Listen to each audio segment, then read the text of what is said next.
दोस्तों नमस्कार। मैं ना सुनांचली कथा कहानी और उपन्यास के इस अंक के साथ पुनः हाजिर हूँ। दोस्तों इस समय हम लोग सुन रहे हैं उपन्यास कितने पाकिस्तान, जिसे लिखा है कमलेश्वर ने। दोस्तों अब तक मैं इस उपन्यास के 17 भागों का वाचन अपने वाचन के पिछले क्रम में कर चुका हूँ, जिसे आप मेरे चैनल कथा कहानी और उपन्यास पर सुन सकते हैं।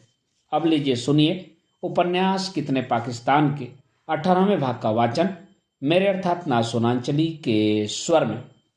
तब अदीब चीन से लौट आया था। सलमा भी अपने नाना से मिलकर क्वेटा से लौट आई थी।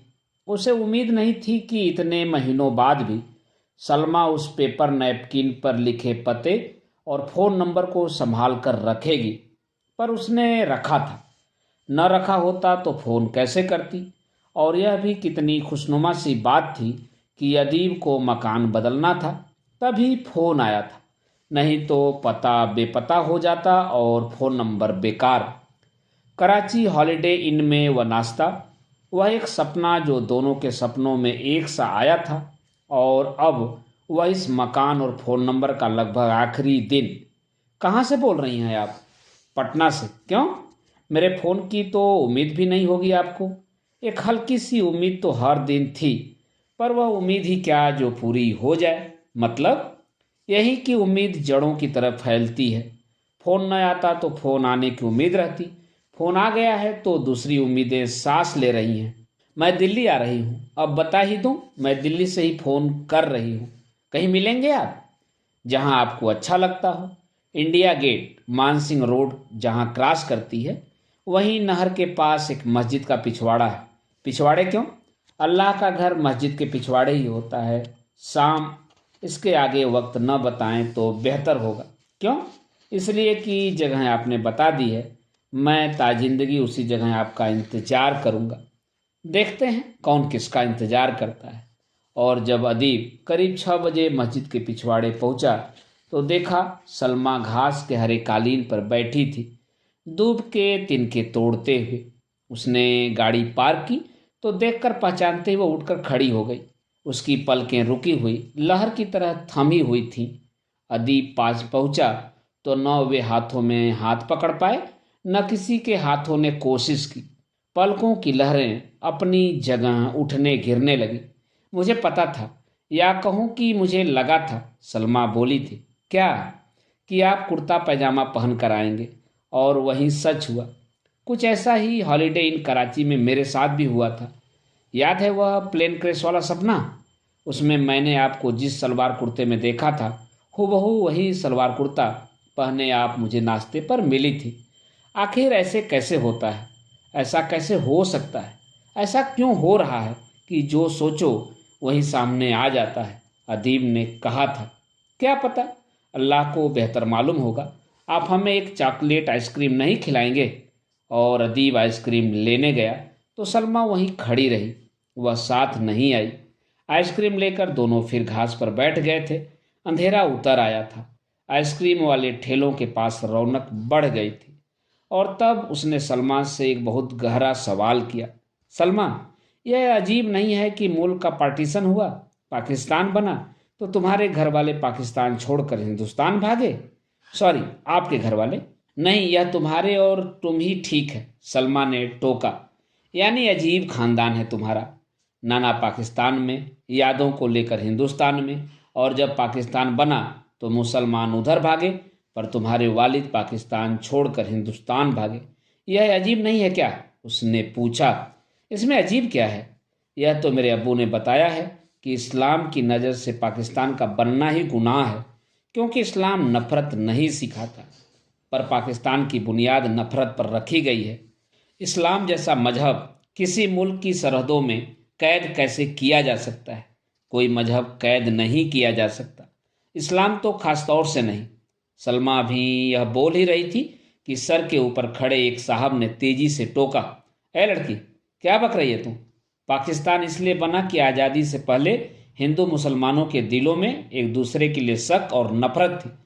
मुसलमानों के हकों की गारंटी नहीं थी, समझे? इसलिए पाकिस्तान बना। वे साहब चीख उठे थे। आप कौन हैं? अदीब ने पूछा। मैं इंडियन यूनियन मुस्लिम लीग का प्रेसिडेंट गुलाम महमूद बनात वाला हूँ, ओ बनात वाला, तब तुम पाकिस्तान क्यों नहीं चले जाते? तुम कौन? मैं चंद्रकांत भारद्वाज, आरएसएस अलीगढ़ का चीफ। तुम तासुबी मुसलमानों की देशद्रोह की परंपरा पुरानी है। तुम कभी राष्ट्रवादी हो ही नहीं सकते। हाँ, नहीं हो सकते। इस्लाम राष्ट्रों की, मुल्कों की सरहदें मंजूर नहीं करता। हम राष्ट्रीयता को नहीं मानते। हम तो दारुल इस्लाम में यकीन करते हैं, दारुल हरम में नहीं। एक और आवाज आई। तुम कौन? मैं मौदूदी हूँ, मौलाना S.A. मौदूदी। मौदूदी, तुम्हारी मानसिकता मैं समझता हूँ। तुम तो हिंदुस्तान को दारुल इस्लाम बनाना चाहते थे, पर समझ लो कि दुनिया के नक्शे पर सिर्फ अखंड हिंदुस्तान रहेगा। तुम जैसे देशद्रोहियों के कारण हिंदुस्तान में भी पाकिस्तान सिक्का चले, यह हम नहीं होने देंगे, नहीं होने देंगे, समझे? एक और आवाज दहाड़ी थी। सलमा सहमी हुई थी तो अदीब ने पूछा, आप कौन? मैं विनायक दामोदर सावरकर। पर आप तो राष्ट्रवादी थे, हिंदूवादी नहीं। वह पाकिस्तान का इकबाल भी तो राष्ट्रवादी था, जिसने लिखा था, सारे जहां से अच्छा हिंदोस्तां हमारा। पर देखते देखते वह इंसान शैतान में बदल गया और तब उसने अपने तराने को बदला, चीनो अरब हमारा, हिंदोस्तां हमारा, मुस्लिम हैं हम, वतन है सारा जहां हमारा। तब मैं क्यों नहीं बदल सकता? इस पवित्र हिंदू देश में अब शास्त्र सम्मत विधान ही चलेगा। अभी सावरकर बोल ही रहे थे कि मुर्शिदाबाद का नवाब दीवान चीखने लगा, हिंदुस्तान एक मुस्लिम मुल्क है, यहाँ शरीयत के कानून शास्त्रों के नहीं। चुप रहो ए मुर्शिदाबाद के नवाब दीवान, तुम्हारे पूर्वज भी हिंदू थे। अल्लामा इकबाल, जिन्ना, शेख मोहम्मद अब्दुल्ला तक के पूर्वज हिंदू थे। कौन अपने हिंदू रक्त से इनकार करेगा? लेकिन तुम लोगों ने रक्त संबंधों को स्वीकार नहीं किया। तुमने नस्ल को भी मंजूर नहीं किया। धर्म बदलने से रक्त और नस्ल नहीं बदलती, लेकिन तुम बदल गए। अंग्रेजों से मार खाने के बाद भी तुम्हारा यह दर्प नहीं गया कि तुम शासक और विजेता वर्ग के लोग हो। पर तुम तो विशुद्ध हिंदुस्तानी थे। सिर्फ तुम्हारा धर्म वह था जो मध्य युग के शासकों का था। तुम्हारी पूजा पद्धति बदली थी, इतिहास और संस्कृति नहीं, समझे? सावरकर करीब करीब भाषण देने लगे थे और हंगामा सा बर्पा होने लगा तो इंडिया गेट पर गश्त लगाते हुए पुलिस वाले फौरन दौड़े। पुलिस को देखते ही बनात वाला, मौलाना मौदूदी और नवाब दीवान साहब मानसिंह रोड वाली मस्जिद में छुप गए और सावरकर भागकर बंबई के दादर वाली अपनी मूर्ति में समाहित हो गए। अदीब और सलमा सकते में थे। वे समझ नहीं पा रहे थे कि यह हुआ क्या था और उनके बीच यह सारे लोग कहाँ से और क्यों आ गए थे। सुनो अदीब, सलमा ने तब पूछा था, क्या कोई ऐसी जगह नहीं जहां हम इन मुर्दों और पत्थरों से दूर कहीं बैठ सकें? चलो कार में बैठते हैं, अदीब ने कहा। पर कोई कार में कब तक बैठा रहता? आखिर अदीब ने कार स्टार्ट की और यूं ही सड़कों को नापने लगा। आखिर यह तय हुआ कि सलमा को बड़ौदा हाउस के पास कहीं उतार दे ताकि वह करजन रोड अपार्टमेंट में अपने घर चली जाए।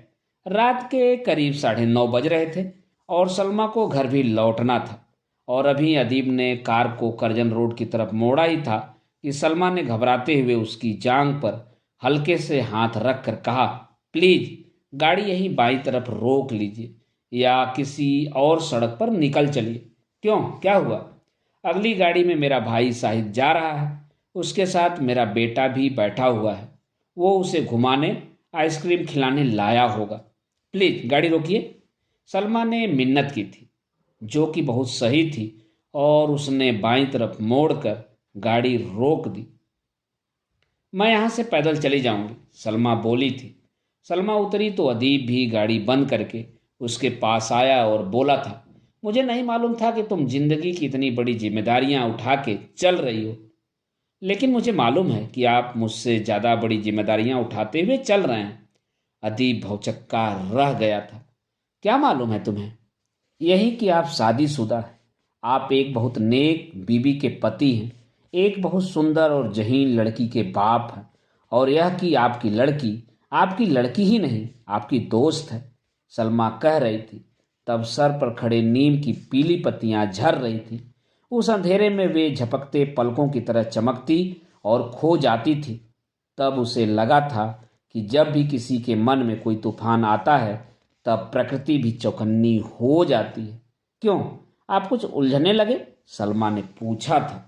नहीं तो, यह नीम की पत्तियां झड़ रही है ना। हाँ, पतझड़ का मौसम है ना। नहीं, यह अंधेरे का मौसम है। लगता है अंधेरा पत्ती पत्ती झड़ रहा है। तो एक बात क्यों न करें क्या, कि हम न कुछ पूछें न जाने, अपने रवायती जिंदगी के जवाब एक दूसरे से न मांगें, दिमाग को बरतरफ कर दें और उसे जी लें जो मन चाहता है। उन मोतियों को बटोर लें, गोताखोर की तरह, जो समुंदर की सतह में जब उतरता है तो किसी बात का जवाब नहीं देता। नहीं, सलमान ने यह कहा तो कुछ ज्यादा ही पत्तियां झड़ने लगी थी। तभी कई आवाजें आने लगी। दक्षिणी ध्रुव के पास से बर्नार्ड पियरे बुलाने लगा, अदीब आओ ना। वर्जित प्यार ही असली प्यार होता है। जिस प्यार में वर्जना नहीं वह वेश्यावृत्ति है, पर वह वृत्ति समाज द्वारा स्वीकृत है। तुम समाज को बहिष्कृत करो। मैंने अभी अभी सुना तुम्हारी प्रेमिका ने चाहा है कि उसे जी लो जो मन चाहता है। सुनो, दिमाग से जियोगे तो जी नहीं पाओगे और यह दुनिया भी तुम्हें जीने नहीं देगी। अपनी वर्जना से ऊपर उठकर आसक्ति को ग्रहण करो। आसक्ति में ही आनंद है। आसक्ति ही अंतिम है। वह चाहे किसी शाश्वत मार्ग से प्राप्त होती हो या नश्वर उपादान से। तो क्या पाल और वर्जनी जैसी शाश्वत प्रेम कथा के उपादान नश्वर थे? अदीब ने पूछा। तो और क्या, पियरे बोला।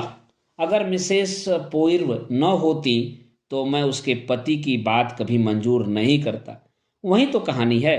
मैं तो मॉरिशस में मिसेज पोइर्व के लिए रुका था और वही किन्नरी मेरे उपन्यास की नायिका वर्जनी बनी थी और मैं खुद बना था पॉल और उसके पति को मैंने बनाया था खूसट बूढ़ा। ए अदीब, तुम किस असमंजस में फंसे हो? अपनी प्रेमिका को लेकर मॉरिशस चले आओ। वर्जना रहित आसक्ति का वर्ण करो, इसे जियो, क्योंकि मनुष्य के सबसे कोमल प्रतिबद्ध क्षण आसक्ति में ही निहित होते हैं और प्रकृति इन्हें पवित्र बनाती है। सलमा सब सुन रही थी। अदीब सोच रहा था। फिर वह धीरे से बोला, सलमा, प्रकृति की पवित्रता तो मॉरिशस में बिखरी पड़ी है। लोग केवल उसकी सौंदर्य देखते हैं। ग्रांड बे जितनी पवित्र जगह तो दुनिया में नहीं है। सौंदर्य तो खुद हमारे पास मौजूद है, पर सौंदर्य की पवित्रता कोई नहीं देखता। वह तो वहीं बिखरी पड़ी है, त्रोम्बिस में भी, सभी जगह। सोचना आसान है अदीब, सोचे हुए को जीना बहुत मुश्किल।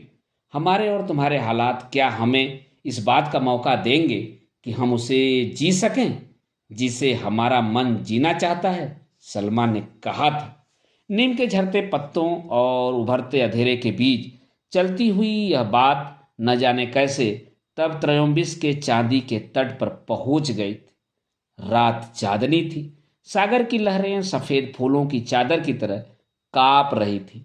भीगा हुआ तट मध्यम स्वर में कुछ गा रहा था। कोरल की रेत चांदी की तरह बिखरी हुई थी।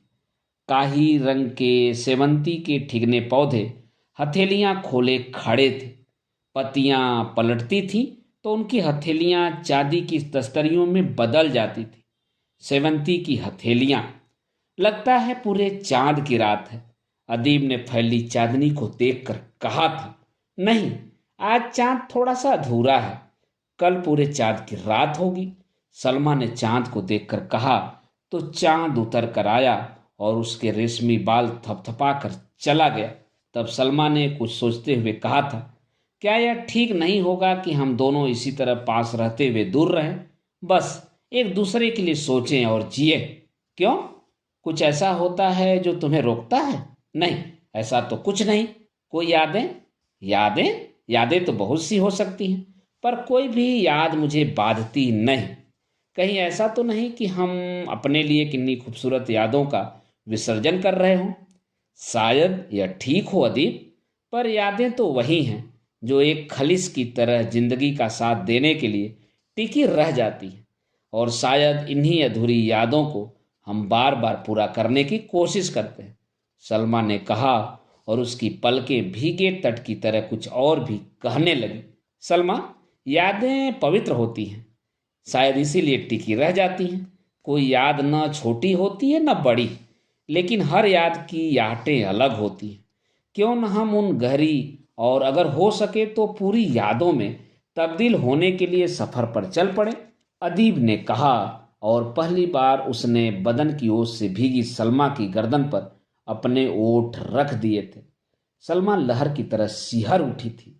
उसके ओठ तितली के पंखों की तरह खुले और कांपे थे और पलकें त्रोयम्बिस की सीपियों की तरह मूद गई थी।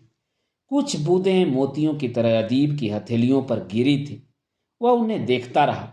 वे मोती उसकी हथेलियों पर सूख गए थे। उनके दाग फिर नहीं छूटे।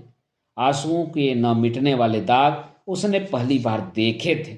रात का पता नहीं चला, कब आई और कब बीत गई। लहरों के साथ आती हवा की नमी ने बताया था कि रात बीत गई। चांदनी सुबह के सुरमीले अंधेरे में घुलने लगी थी। वे दोनों रेती से उठकर कॉटेज में चले आए थे। बिस्तर उनका इंतजार कर रहा था। वह भी त्रोम्बिस की रेती की तरह साफ था। मेरे स्पर्श से, छूने से कुछ ऐसा तो नहीं जो तुम में जीवित होता हो और मेरा प्रतिकार करता हो? नहीं, ऐसा कुछ भी नहीं। सलमा ने बहुत गहरी नजरों से अदीब को देखकर कहा। और फिर क्या? यही कि वह कुछ झिझकी कि सच्चाई यही है कि कुदरत ने कुछ कानून बनाए हैं। आदमी औरत के आपसी रिश्तों का यही कानून है कि औरत कुछ देकर पाती है और आदमी कुछ पाकर देता है। सलमा बोली थी। इस कानून से तो बराबरी खत्म होती है। नहीं, बराबरी जिन्स नहीं जिसे तराजू पर रखकर तौल लिया जाए। बराबरी तो तमन्नाओं की होती है, सपनों की होती है। अदीब ने उसे गहराई से देखा। आज रात कौन सा सपना देखा? आज रात रात हुई ही कहाँ। आज तो खुली आंखों वाला सपना देखा। और इत्तेफाक की बात है कि यह सपना भी मैंने और आपने एक साथ देखा, हॉलीडे इन वाले सपने की तरह। शायद यही हमारी जिंदगी की सबसे बड़ी सच्चाई है कि जो दुनिया में कहीं सच नहीं होता, कभी सच नहीं हुआ, वह हमारे साथ सच की तरह मौजूद है। यदि बोला, यही सच है, सलमा ने कहा। और सलमा के वे शब्द, यही सच है, मॉरिशस के उस कॉटेज से निकलकर ब्रह्मांड में गूंजते चले गए। यही सच है, यही सच है। तब दोनों ही खुद को रोक नहीं पाए थे और तूफानी सांसों के एक घर में समा गए थे। पत्थर, ईंटों और शरीर के घर तो इस दुनिया में बहुत बने थे, सभी ने बनाए थे। पर यह घर सांसों का था। सांसें जो दूर कोरल रीफ से टकराती हिंद महासागर की लहरों की तरह फेनिल हो आई थी और दोनों की कश्ती बाहों और उलझते अंगों से चिंगारियों के फूल झरने लगे थे। लगता है हम कहीं ढाक के जंगल में लेटे हैं। रुकती थरथराई सांसों से सलमा बोली थी। हाँ, अदीब की सांसें भी भारी थी। सदियों सहस्राब्दियों पहले मॉरिशस में एक ज्वालामुखी फूटा था, सागर के अतल से। उसी ने इस देश को जन्म दिया था। आज हमारे ज्वालामुखी ने हमें जन्म दिया है। कितना खूबसूरत है आग के झरने में नहाया हुआ यह पलाश वन। और तब फिर एक और गहरी पहचान के लिए दोनों एक दूसरे में कुछ खोजने लगे थे। आप क्या और खोजना चाहते हैं? वही जो तुम भी शायद खोजना चाहती हो। मैं किसी भी अंग का स्पर्श नहीं करना चाहता और शायद हर अंग का सघन स्पर्श खोज रहा हूं। अदीब, महसूस करो जब आदिम हवा ने आदिम धरती को पहली बार छुआ होगा। अदीम उसे देखता रह गया। सलमा, हाँ, तुमने कब नहाया? तुमने मेकअप कब किया? मेकअप? आधा दिन चढ़ आया है। हमने आई हुई सुबह कहाँ देखी है जो मेकअप? लेकिन तुम्हारी पलकें जामुनी क्यों हो गईं? माथे पर चांदनी का यह कुमकुम तुमने कब लगाया? और तुम्हारे हर जोड़, बंगलों, जांघों और हर रंध्र से कस्तूरी की यह गंध क्यों फूट रही है? आह, पर आपके बदन से आती भीगी धरती की यह महक मुझे बेहोश क्यों कर रही है? पता नहीं यह सब क्या है। सलमा, शायद हम ही सृष्टि हैं, नश्वर होते हुए भी निरंतर जी सकने की श्रृंखला की एक कड़ी।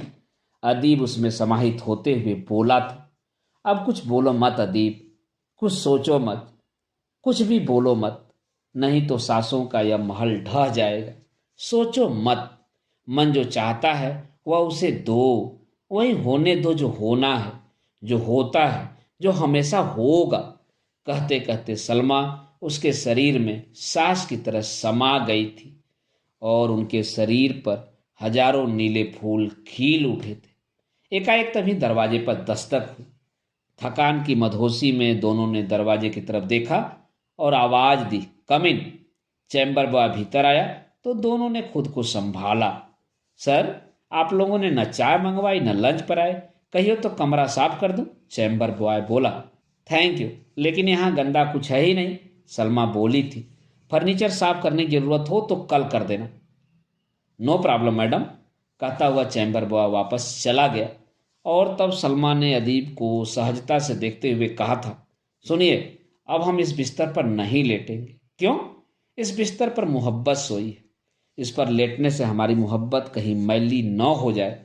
चलो अब ब्रश कर लो, नहा लो और चलकर कुछ खा लो।